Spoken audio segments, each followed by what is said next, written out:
Today is episode 8, titled The Future is Now. We will be having Mr. Terry Iverson on of Champion Now. Mr. Iverson runs this, I don't know if it's a nonprofit or what it is, but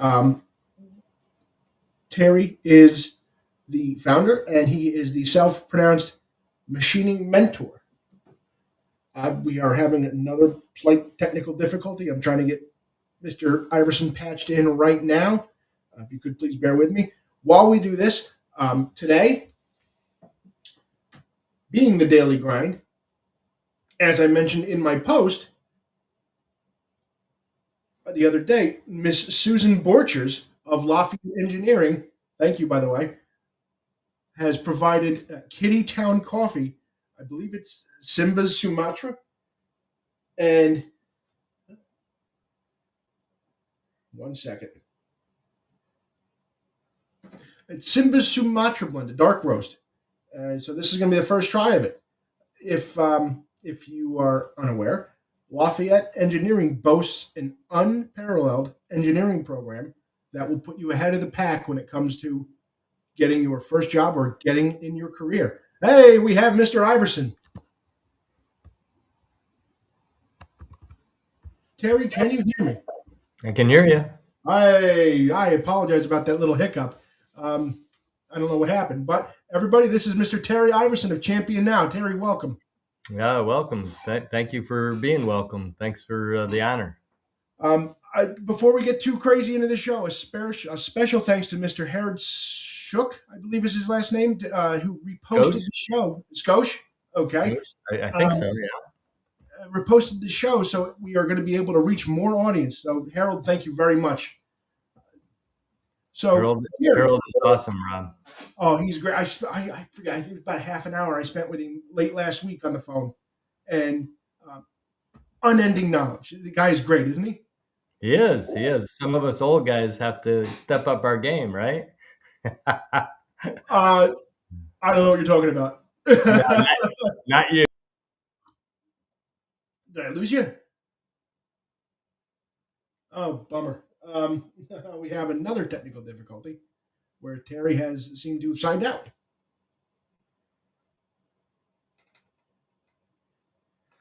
So, hoping Terry rejoins us here in a minute.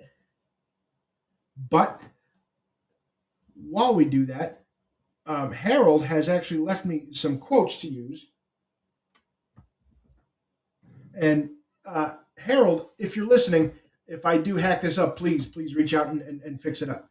But Harold has said we are the innovative engine. Oh, here we go. Had noops? I'm here. Okay, so I was explaining to the audience some of the things that Harold and I were talking about. But before we lose you again, how about we start off with please give the audience a brief backstory on you, who you are, what Champion Now is, and what you can do for us. Well, my name's Terry Iverson, and I've been in machine tools. Harold and I both have been in the machine tool industry for many decades. And about 2012, I founded Champion Now, which is change how advanced manufacturing is perceived in our nation. It's an acronym. And I started talking to young people as a result of Harry Mosier, founder of the reshoring movement. And so just talking to young people wasn't adequate. So I founded the organization, which led to the first book, then the second book, and then now Camp Champ, which is also a very cool thing. So let's touch on both those things. The books. So you have, you said 2 books out to augment your website and your efforts. Please share the titles and a brief synopsis of each. Yeah, the first book, Rob, I wrote in 2018, and it's Finding America's Greatest Champion. And the subtitles of both I'm pretty proud of: Building Prosperity Through Mentoring, through Manufacturing, Mentoring, and the Awesome Responsibility of Parenting. And so I tried in my first book to bring value above and beyond just about manufacturing, Because if I just wrote a book simply, the first one simply about manufacturing, just the manufacturing sector would pay attention. So I was trying to grab the attention of those of us that are mentors and mentees, and those of us that are parents as well. So the second book, Rob, is a two-sided book. It's Inspiring Champions in Advanced Manufacturing, and this particular one is the parent edition. And then if you flip it over, it's inverse to the other side. This is the student edition. And so a lot of stories that emulate, written from two different perspectives. Some have news stories on one side versus the other. And there actually is some QR codes. Some of us have a little bit difficult time keeping focus. So I have a QR code over here that goes to my website, my Champion L website, and there's videos on what I'm writing about in that specific area of the book. But this one is, the subtitle is "Discover the Path to a Debt-Free Career," and with student debt being what it is, which is very can be devastating and insurmountable for some young people. There's many of us in the industry that want to financially upskill our new employees, which I did for years. I'm sure Harold has done as well, and others in our industry. Because anyone that's willing to arrive early, leave late, and tell the truth, as I tell many young people, we will bring you into our industry with open arms. Wonderful. So, if I may share a personal anecdote for the debt-free career, Mm-hmm. is when I went to trade school, I was able to. I had a lot of grants. The state of Pennsylvania was very generous with grants, and I think I left college after 2 years with only $17,000 in debt. And between cheap rent and a very good paying salary for my Mm-hmm. first job out of college, I was debt free in less than a year. So, any of those listening that are looking to go into a career that will pay your student loans back or get you ahead, the skilled trades, just like I said in my first episode. Terry, I don't know if you saw any of my first episode, but it was kind of a call to action to get the skilled trades reinvigorated. I did see portions of it, and I think one thing that we should mention early in this conversation is we're all still trying to figure out what AI is going to do or not do in all different sectors of our life and career set. And I know there's people probably right now as we speak, Rob, going into an educational path that the actual career set is unknown as to what AI is how it's going to impact that career. And people turning wrenches and screwdrivers and programming code and diagnosing, repairing, and setting up machine tools. It's going to be much more difficult for AI anytime soon to step into those good paying careers. And so I challenge anyone that's young and or retraining in their career to to move sideways into a different career, to really look long and hard on how the impact of AI is going to potentially alter careers that you may think are ideally suited for you. Excellent. So Harold actually had said that AI it was originally designed not to replace human workers, but to design to drive data and help in the decision making. So, like you said, the people that are actually turning the wrenches, turning the screwdrivers, diagnosing and doing all of the work at the machine won't be replaced. And as to your sidestep comment about stepping from a different career into this line of Mhm. work or this trades, is back in, let's see, I graduated high school in 2006, and my senior year, the vocational school that I've mentioned a few times, they had a program where they would welcome in people from any varying career that have either been let go of work or are looking for a change, and gave them the education to step into a high paying debt free career. So there's a lot of ways to get that sidestep for almost nothing.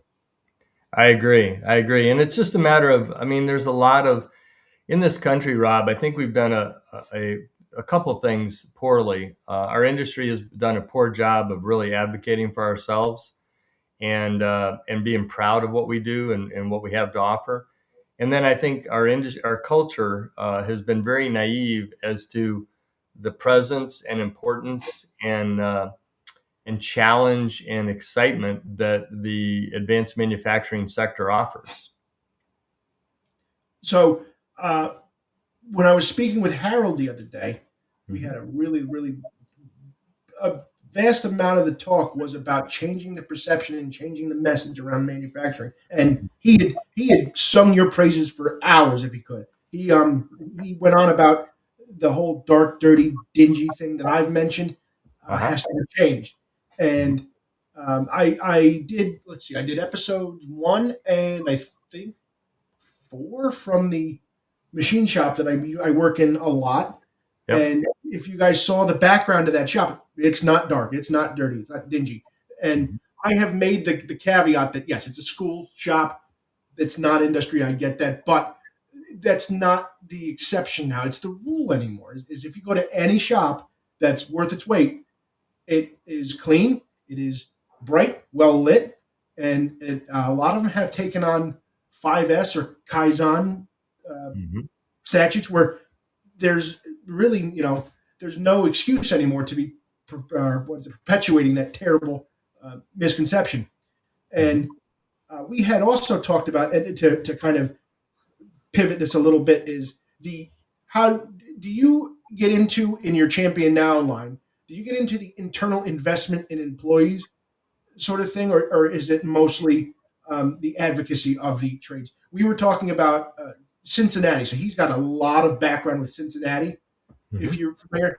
And they had he had mentioned an 8,000 hour training program, so that's 4 working years really for Mm-hmm. employees to go through to get up to where Cincinnati wants them. And nobody Mm-hmm. does that anymore. Nobody, everybody is. And another point I'll make in just a moment is from the ever knowledgeable Dave Winslow that we had on last week. If you saw any of that, that guy is a wealth of knowledge, and he is on LinkedIn all the time with new articles. But nobody does the investment thing. They're looking to hire. They're attempting to hire unicorns. So, Dave, if you're listening, this is a shout out to you. Is everybody's looking to hire unicorns? They can program a 5-axis mill. They can diagnose machines. They can set up and tool machines and run them with almost no investment in their training. And but they only want to pay them, you know, old wages, $30, $40 an hour. And it's instead of looking for the unicorn, invest in your employees. What do you say?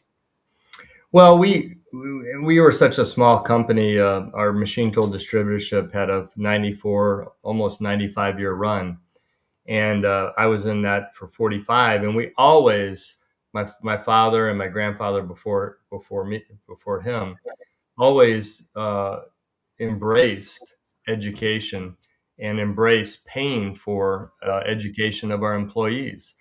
And I think in the 80s, when things started getting to be offshoring, a lot of the apprenticeship programs were being closed.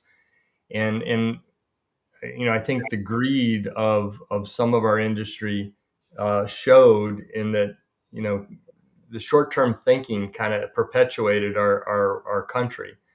And Japan and Europe and others look much more long-term. And so I've told a lot of people that have worked for me, a lot of people that I've mentored, look, it's hard for people to take shortcuts, especially if they don't know the right way or the long way of doing it. I make an analogy that, young people many times will want to take a shortcut. And as I mentor them, I tell them, I say, look, just do it the long way, do it my way the first time, maybe the first couple times, and then develop shortcuts that are truly efficiency based, not, taking the lazy way out or the quick way out.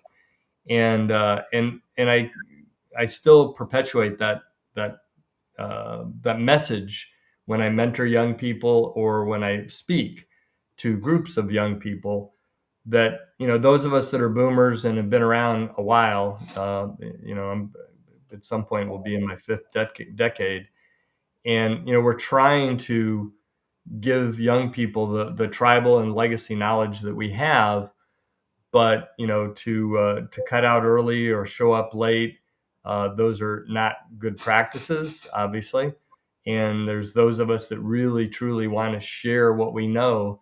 And as long as people are young people are a sponge for knowledge and are willing to listen, um, we're more than willing to help and give that information. But be cautious of those people that are hiring for the short term and looking for that unicorn, Rob, as you say. Look for organizations that invest long term and they want to invest in you. Now that comes with the responsibility for you to be then loyal to them, and Yes. and mutual buy-in and reverse mentoring is another concept that I believe in. So it's a two-way street. I was very adverse to working with recruiters because as much as a recruiter can poach someone from somewhere else, they can also be poached from you as well. And so I've always believed in the farm system and developing young people from the ground up. So let's speak on that reverse mentoring thing. Am I right in thinking that if you hire somebody on, they can even teach you something? Yeah, I mean, one thing you'll learn, I mean, Harold and I have been in a technology driven industry, but in manufacturing and advanced manufacturing as a whole is becoming that.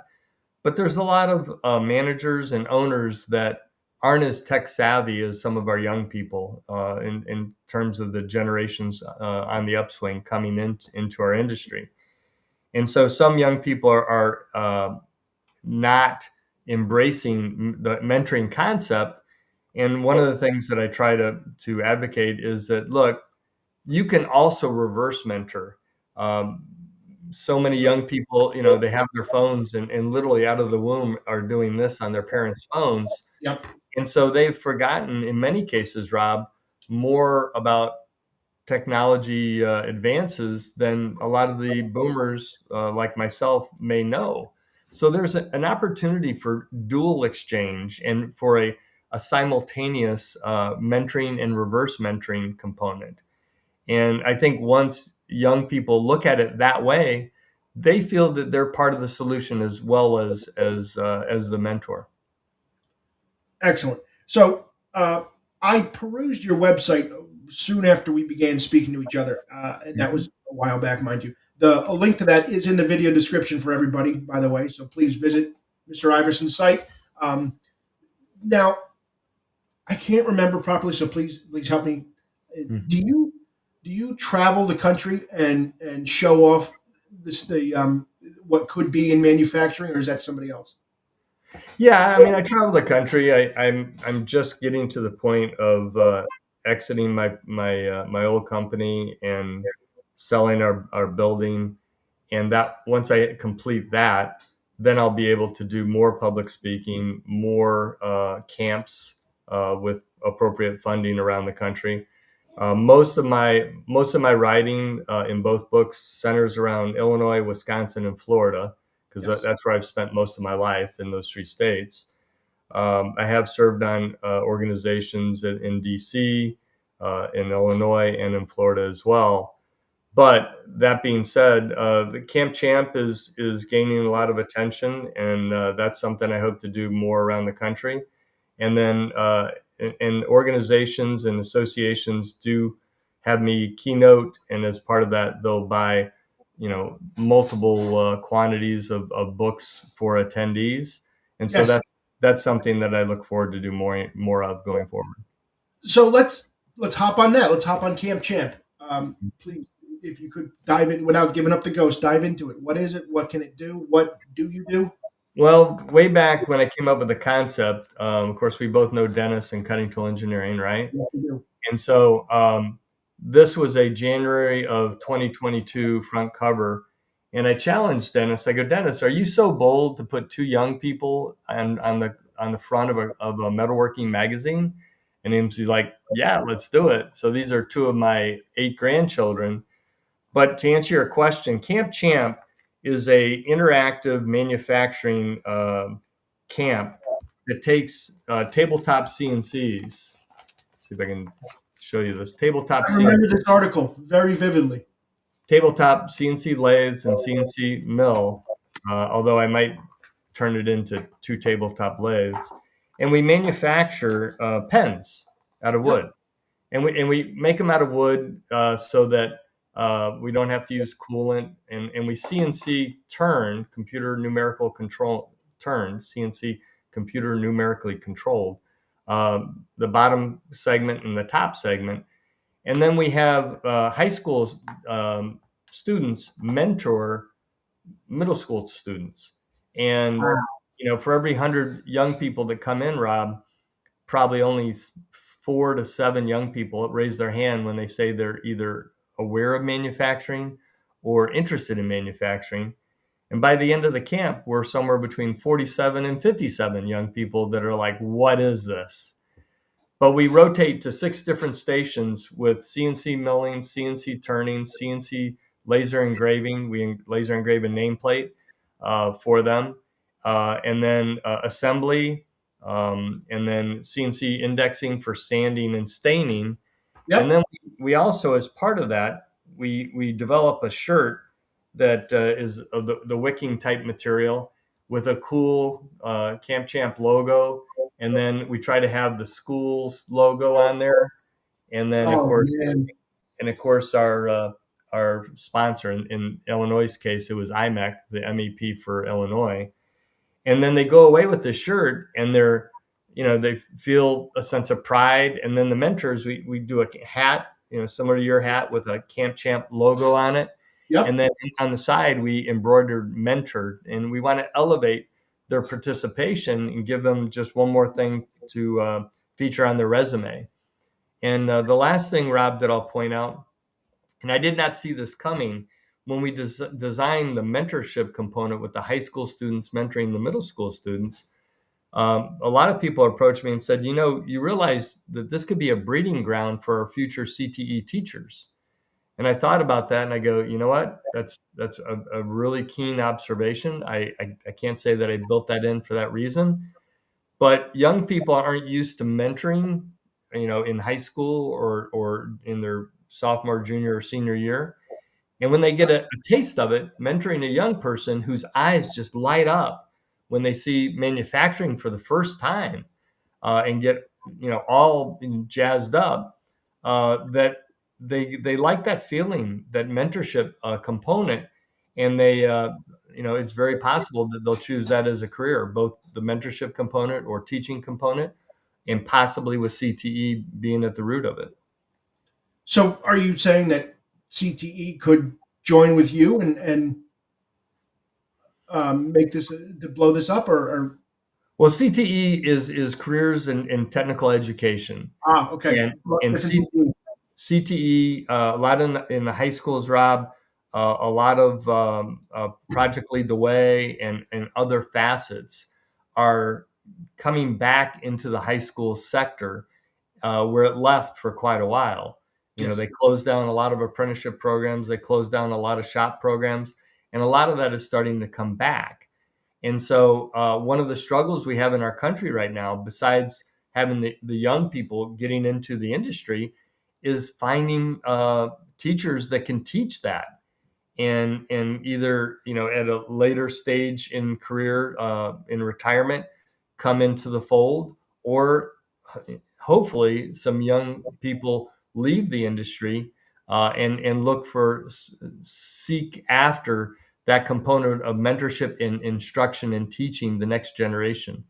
And unfortunately, in many cases, they take a significant financial hit to do that. And we need to attract more young people as that being their career. I know that when I joined the ranks at Lafayette, I took a slight um, pay cut to do so, but I've more than made up for it over my span of time with them. I Yep. will say, like to go back to your point of mentorship and how it opens, it really, really, really excites the younger ones. Is Lafayette has I've mentioned this class on almost every episode, our manufacturing course, where the students will spend the first half of the semester working on predetermined prints that we know work. So if the parts don't go together, we have to find the problem.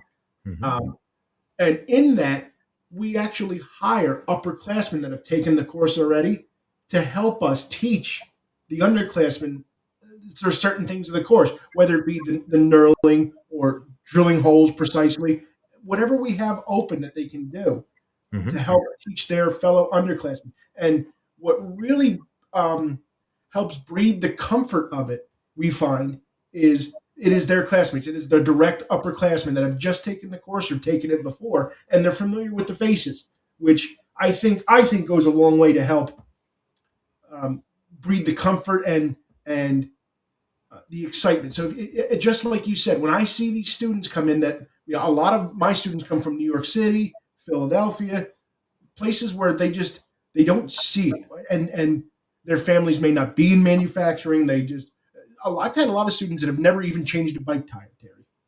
And when I first started on, I kind of giggled because I grew up in a rural farm town where you did almost everything yourself, and if you Hmm. had to call somebody in, it was bad. Yeah. And coming to a place where I had students that originally didn't know the difference between a Phillips head and a flathead screwdriver, Hmm. and it took me a minute to kind of parse back and but teach them. And like I said, we have when we have our student mentors come in and mentor and teach the next class, it Hmm. really gets them excited, gets them wound right up because it's students that have already done it themselves and it's their classmates. So to further your point, yes, the mentorship is a great idea. That's the whole point of the Camp Champ experience, is that we want the middle school participants, which is in a half day, they're half day segments, one in the afternoon and one in the morning. The middle school students are being mentored by the high school students, and Yes. it's the middle school that's going to go to the high school. Okay, so it's a farm system that's in the community. Yep. Then the industry members and the technical college participants are in the same community. So we have the industry members mentoring the technical college instructors or students, the technical college mentoring the high school participants, the high school participants mentoring the middle school participants. And so it's literally a communal or community based farm system, and everybody wins because everybody's talking to their neighbors. Yes. Now, you had made a point a few minutes ago about the, like I had mentioned, the pay cut or Hmm. enticing the manufacturing community to come in, and whether it's come in out of retirement or to move from their career to a teaching career. What would you say could be done? Do you have any suggestions of what could be done to further that? And I mean, whether it be up the pay so it's commensurate with their skill, or what have you. Are there any ideas as to further this educational aspect? I do. I do.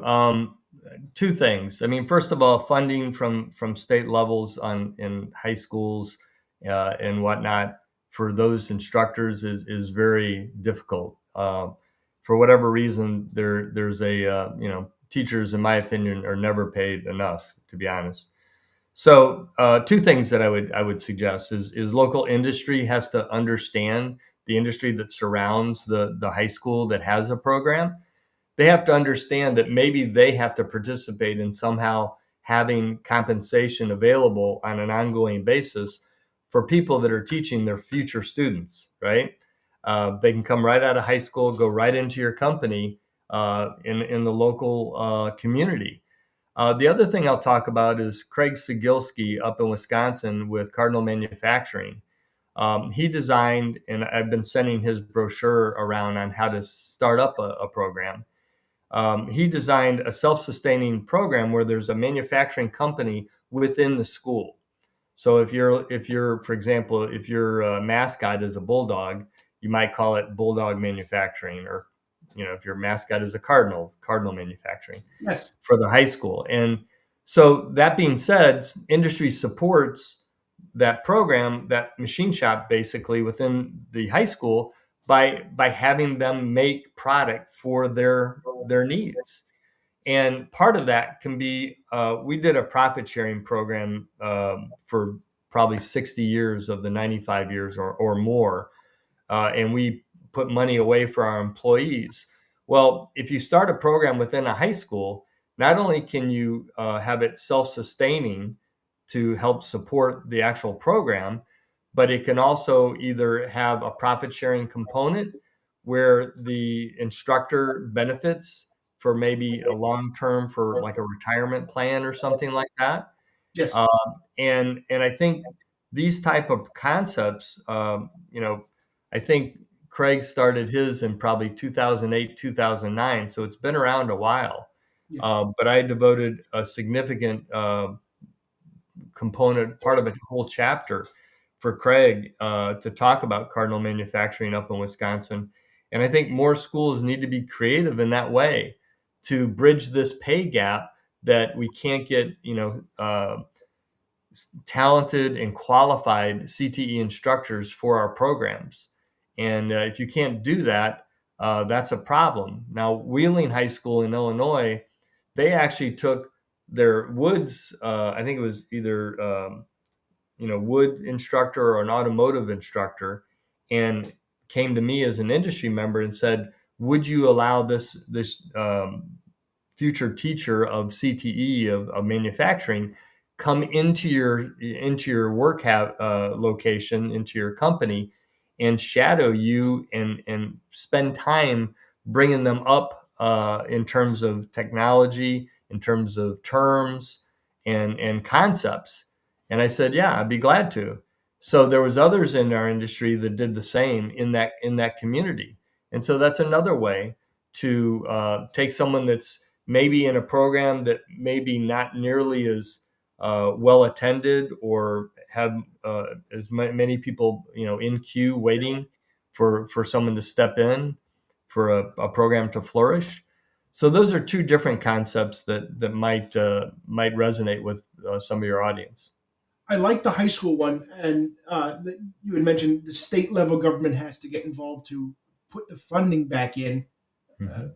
as I've made mention of it before, sadly, the vocational school I went to closed up its doors, lack of state funding. Mhm. Um, it is a much more economically depressed area. Let's be real, but there should still be room for that in the budget. Now, have you ever spoken on or contemplated maybe using this same model you just described to put into some college level programs? Kids are always looking to help pay off their college. If you were to do that, I mean, I don't know if it will ever happen, but let's just use Lafayette as an example. Lafayette are the leopards. So you could use your example, Lafayette or leopard manufacturing, and you could incentivize students to come do things, and just like a regular old 9 to 5, help them pay off some of their college. Would that be an option? Yeah, I mean, I think it all starts in it starts with a good instructor. Craig Sigilski is legendary in the state of Wisconsin. He really is. And then it also starts additionally with industry support. The days of manufacturers and machine shops and large corporations turning a blind eye and trying to find that unicorn, as you put it. I think we're in real trouble if that's what our industry model is to develop talent. But we do need to look at education and morph education into something that fits our needs a little bit more so because our industry moves so fast, Rob, and Yes. and education, to be honest, doesn't move nearly as fast. They don't have the mindset, they don't have the experience to move, and government in general doesn't move as fast. But I will say, I haven't talked about internships, but internships are the way to bridge that gap.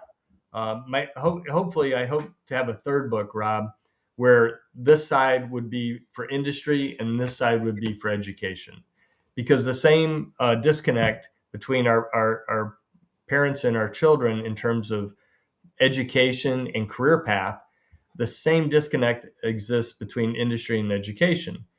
So internships are something that I find very perplexing that more states aren't embracing internships as much as they should. Up in Illinois and Wisconsin, they do a really good job in internships.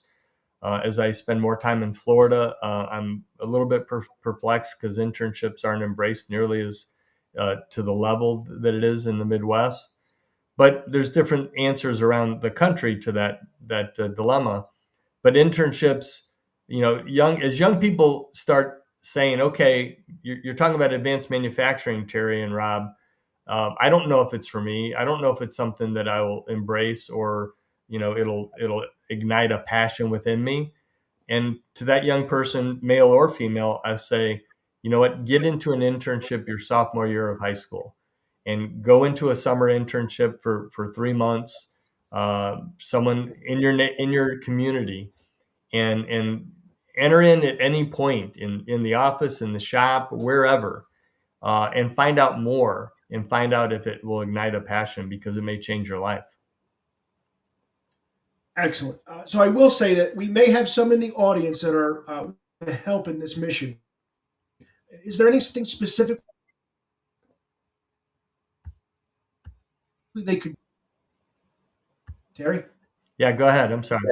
All right. So we may have some people in the audience that are wishing to help you in this mission and help forward Champ and Champion Now. Is there anything specifically they could do? Well, there's several things. I mean, one of my big challenges, I know what I do really well, and I know what I could do better, Rob. I could do better looking for funding and getting people on board to support the cause. But to answer your question, they can donate money to Champion Now, championnow.org. They can buy a large quantity of books, or even a modest quantity, because we discount. The more you buy, the more we discount. Sometimes 25%, sometimes as much as 38%. I try to sign every book that I send out, so that I bring some value, additional value, to people that entrust in what I do. Camp Champ, you can fund Camp Champ, where you can either buy a camp totally turnkeyed and bring it to your community, or you can pay us to come into your community and run the camp for either a day, which is 2 camps, or longer.